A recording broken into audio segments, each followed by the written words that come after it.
setelah dipukul, dibakar, dan juga dipotong-potong atau dimutilasi oleh teman sekelasnya ini. Halo semuanya, balik lagi di channel aku. Terima kasih yang udah klik video ini. Dan seperti biasa buat kalian yang baru di channel aku, jangan lupa subscribe di bawah. Dan jangan lupa juga untuk nyalain notifikasinya agar kalian tidak ketinggalan dengan videoku selanjutnya ya. Udah subscribe, terima kasih banyak. Oke guys, jadi di video kali ini aku bakal ngebahas lagi tentang sebuah kasus psikopat atau pembunuh berantai. Yang ini tuh bener-bener serem banget karena ini tuh masih berkaitan dengan yang namanya pertemanan. Di sekolah pasti kalian punya yang namanya teman. Ya walaupun gak deket-deket amat, pasti dalam satu kelas itu kalian punya temen yang kalian kenal gitu kan. Nah di video kali ini aku bakal ngebahas tentang sebuah kasus yang masih berkaitan dengan teman sekelas. Nah jadi buat kalian yang mau nonton videoku tentang psikopat atau pembunuh berantai atau kasus-kasus yang lainnya, kalian boleh banget scroll aja di bawah atau aku tulis di iCard. Jadi kalian langsung klik aja dan langsung ditonton, oke? Jadi guys, di video kali ini aku bakalan ngebahas tentang sebuah kasus dari Sarah Kolb yang memukul, membakar, dan juga memutilasi teman sekelasnya sendiri. Jika dilihat dari satu kalimat ini aja, kalian dengarnya itu udah merinding banget gak sih? Ada seorang teman yang tega membunuh dengan cara yang keji temannya sendiri gitu. Oke guys, jadi kasus ini terjadi pada tahun 2005, yaitu pembunuhan atas seorang remaja yang bernama Adrienne Reynolds yang menjadi pemberitaan besar di Amerika Serikat. Adrienne ini itu menjadi korban penyiksaan yang berujung pembunuhan yang dilakukan oleh teman sekelasnya sendiri yang bernama Sarah Kolb dan juga pacarnya bernama Corey Gregory. Ya, jadi pelakunya ini ada dua, yaitu sepasang kekasih yang tega membunuh temannya sendiri. Dan ini merupakan teman sekelasnya loh guys. Si Adrienne ini tewas setelah dipukul, dibakar, dan juga dipotong-potong atau dimutilasi oleh teman sekelasnya ini. Jadi kalian bisa ngebayangin kayak gimana kasusnya ini, betapa seremnya dan betapa kejinya dan juga kejamnya, karena ini masih berkaitan dengan pertemanan teman sekelas gitu. Adrienne sendiri itu berasal dari Texas, jadi dia ini pindah ke East Moline, dan ketika dia berusia 16 tahun, ia itu tinggal bersama ayah kandung dan ibu tirinya yang bernama Tony dan juga Joan Reynolds. Nah jadi si Adrienne ini itu menghadiri Black Hawk College pada November 2004 untuk mendapatkan GED atau kayak semacam tes gitu, sehingga dia itu bisa mewujudkan mimpinya untuk bergabung dengan marinir. Jadi dia kayak melakukan tes gitu loh guys di sana. Nah saat dia menghadiri college tersebut, dia ini bertemu nih sama yang namanya Sarah Kolb dan juga pacarnya yang bernama Corey Gregory. Nah Sarah Kolb ini itu dilaporkan sebagai perempuan atau gadis yang populer di sekolahnya. Nah si Sarah Kolb ini sendiri itu dia tinggal bersama ibu dan juga ayah tirinya guys. Nah ketika si Adrienne ini sudah mulai bersekolah nih, dia ini berteman dengan yang namanya si Sarah ini. Nah jadi pada suatu hari nih, si Sarah ini pernah mengancam akan membunuh Adrienne ini dalam banyak kesempatan. Ya tapi kata-katanya tersebut itu kayak nggak dianggap serius gitu loh guys. Kayak mungkin teman-temannya ini ngira, aduh kayaknya si Sarah ini cuman bercanda doang kayak gitu. Nah, pasti kalau misalnya kita punya temen nih, tiba-tiba teman kita bilang kayak gitu, padahal kita temennya gitu kan, kayak kayaknya dia ini kayak main-main aja gitu kan, gak dibawa serius gitu loh guys. Nah guys, hingga pada bulan Januari 2005 si Adrienne ini itu dilaporkan mengajak si Corey berkencan, yang membuat si Sarah ini marah karena kan si Corey ini itu kan pacarnya si Sarah.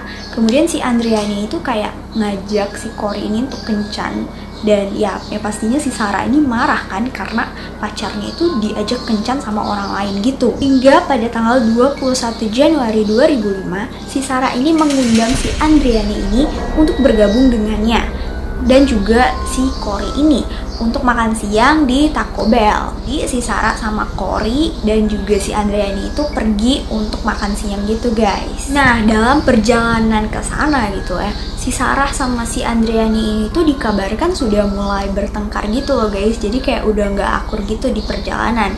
Di tempat parkir, Cory menahan si Andreani ini, sementara si Sarah ini mencekik si Andreani dengan ikat pinggang dan juga memukulnya dengan gagang kayu. Jadi di situasi ini itu mulai terjadi yang namanya penyiksaan terhadap si Andreani ini yang dilakukan oleh si Sarah dan juga pacarnya, yaitu si Cory ini. Nah, jadi ini memang belum sempat makan siang bareng gitu kan. Jadi pas mau parkir di tempat makan siang gitu, jadi langsung si Cory ini nahan si si Andreani ini, kemudian si Sarah ini mulai menyiksa si Andreani ini. Nah, setelah disiksa, si Sarah dan Cory ini membawa tubuh si Andreani ini ke pertanian kakek nenek Sarah di Aledo, Illinois. Jadi di sini itu keadaan si Andreani ini sudah tidak bernyawa lagi alias sudah meninggal dunia. Nah, di sana mereka mencoba untuk membakar si tubuh Andreani ini dengan bensin. Nah, ketika gagal terbakar nih setelah beberapa jam, mereka mengajak salah satu laki-laki yang bernama Nathan Gaudet yang masih berusia 16 tahun dari Moline untuk membantu memotong-motong tubuh si Andreani ini.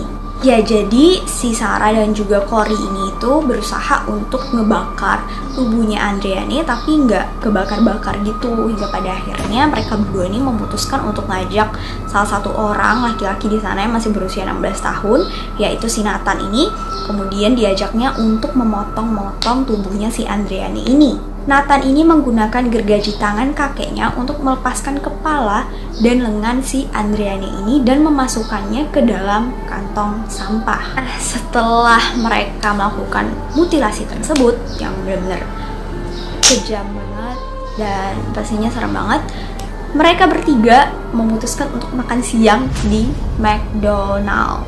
Kemudian potongan tubuh tersebut dibuang ke kantong sampah di Black Hawk State Park. Ya, jadi setelah mereka motong-motong tubuhnya si Andreani ini, mereka bertiga ini sempat makan siang dulu gitu kan. Terus baru melanjutkan aksinya untuk membuang mayat dari si Andreani ini. Nah, si Andreani ini itu bekerja di salah satu restoran dan kemudian si orang tua Andreani ini itu langsung melaporkan si Andreani ini itu ke pihak kepolisian karena dia itu sudah hilang setelah dia itu nggak muncul alias nggak bekerja di restoran tersebut. Ya, jadi ini serem banget ya, kayak dilakukan oleh teman sekelasnya sendiri dengan cara yang benar-benar serem banget hanya karena motifnya itu cemburu gitu loh guys. Hingga pada akhirnya pihak berwenang ini menemukan jasadnya si Andreani ini beberapa hari kemudian pada tanggal 26 Januari 2005. Jadi sekitar 1 minggu kemudian, nggak sampai 1 minggu sih, 5 hari kemudian gitu. Nah, hingga pada akhirnya dilakukanlah pencarian siapa sih pelakunya gitu. Hingga pada akhirnya polisi ini langsung menyimpulkan pembunuhan dan juga menangkap si Sarah dan juga si Cory ini. Keduanya didakwa atas 2 dakwaan pembunuhan tingkat pertama dan penyembunyian pembunuhan pada tanggal 1 Februari 2005. Walaupun bukti menguat, mereka tetap mengaku itu bukan mereka yang ngelakuin gitu loh guys. Jadi mereka berdua ini benar-benar nggak ngaku kalau misalnya mereka itu bersalah. Jadi kayak masih menyangkal dirinya kalau misalnya perbuatan tersebut bukan mereka yang ngelakuin. Padahal jelas-jelas buktinya udah ada. Dan ya kan polisi itu pasti menyelidiki dulu kan kasus ini kayak gimana, dan mereka berdua ini masih nggak mengaku kalau misalnya mereka yang ngelakuin itu, dan mereka kayak nggak merasa bersalah gitu. Sarah ini adalah orang pertama yang diadili pada tanggal 31 Oktober 2005 di gedung pengadilan wilayah Pulau Rock. Setelah 2 minggu persidangan dan 15 jam musyawarah atau persidangan gitu, juri persidangan tidak dapat mencapai keputusan yang bulat atas salah satu dari 3 dakwaan. 1 anggota juri memilih untuk pembebasan, sementara 11 yang lainnya gitu memilih untuk divonis. Jadi masih ada saja yang bilang kalau misalnya udah bebasin aja si Sarah sama si Cory ini.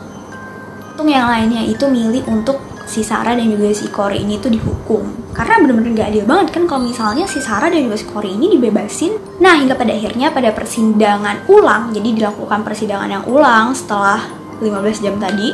Nah, pada tanggal 6 Februari 2006 Sarah divonis bersalah atas semua tuduhan guys. Nah, pada hukuman beberapa bulan kemudian, dia menerima total 53 tahun penjara karena pembunuhan dan juga penyembunyian. yaitu diantaranya 48 tahun untuk pembunuhan dan 5 tahun untuk penyembunyian. Jadi totalnya itu 53 tahun. Tapi sebenarnya kalau cuman di penjara 53 tahun itu menurut aku kurang adil ya, karena masih bisa bebas gitu. Kan tindakan si Sarah dan juga Cory ini benar-benar sudah tidak berkemanusiaan lagi dan tidak memandang itu temennya gitu. Sementara itu, si Cory alias pacarnya dari si Sarah ini mengaku bersalah atas semua tuduhan terhadapnya. Hingga pada akhirnya pada tanggal 10 Juli 2006, ia dijatuhi hukuman 45 tahun penjara, yaitu diantaranya 40 tahun pembunuhan dan juga 5 tahun penyembunyian, jadi totalnya 45 tahun. Tapi aku rada bingung kenapa ini beda-beda gitu ya. Sedangkan si Cory ini cuma 45 tahun, tapi si Sarah ini 53 tahun. Dan sekali lagi aku bilang kalau misalnya ini tidak adil banget, karena kalau misalnya cuma dihukum 45 tahun dan 53 tahun penjara, itu pasti sudah bisa bebas lagi. Sedangkan perbuatan yang mereka lakukan itu sudah merupakan perbuatan yang parah banget. Selain itu juga si Nathan yang tadi yang masih berusia 16 tahun, dia mengaku bersalah dan dijatuhi hukuman remaja 5 tahun. Tapi ini juga tidak adil, cuman 5 tahun aja. Padahal dia bantu-bantu untuk motong-motongin tubuhnya si Andriani ini. Dan akhirnya dia dibebaskan dari penahanan remaja pada tanggal 11 November 2008 setelah menjalani hukuman hampir 5 tahun. Hingga pada akhirnya pada tanggal 16 April 2012 si Nathan ini tuh meninggal dalam kecelakaan mobil di Indiana. Ini kasusnya benar-benar serem banget karena masih menyangkut dengan yang namanya pertemanan, dan si Sarah dan juga si Cory ini gak mandang lagi kalau misalnya si Andriani itu temennya. Jadi dia cuma mandangnya itu sebagai musuh dan memandangnya sebagai korban alias ya mangsa yang bakal dia bunuh gitu loh guys. Dan ngebunuhnya itu dengan cara yang benar-benar serem banget. Udah disiksa, dibakar, dan dimutilasi gitu. Dan aduh, aku nggak tahu ya perasaan orang tua si Andriani ini kayak gimana, karena benar-benar pastinya orang tuanya itu sedih banget ya ngelihat keadaan anaknya sendiri. Ya cuman karena kayak ini lebih ke cinta segitiga gitu nggak sih? Jadi si Sarah sama Cory ini kan mereka berdua pacaran, terus si si Andriani itu suka sama si Cory ini, jadi kayak lebih ke cinta segitiga gitu. Oke guys, jadi sekian dulu untuk videoku kali ini. Kalau kalian suka jangan lupa untuk kasih like-nya, komen, dan juga subscribe di bawah ya. Yang menurut kalian gimana nih, kasusnya serem banget kan? Oke guys, jadi sampai jumpa di lain hari. Dolar-dolar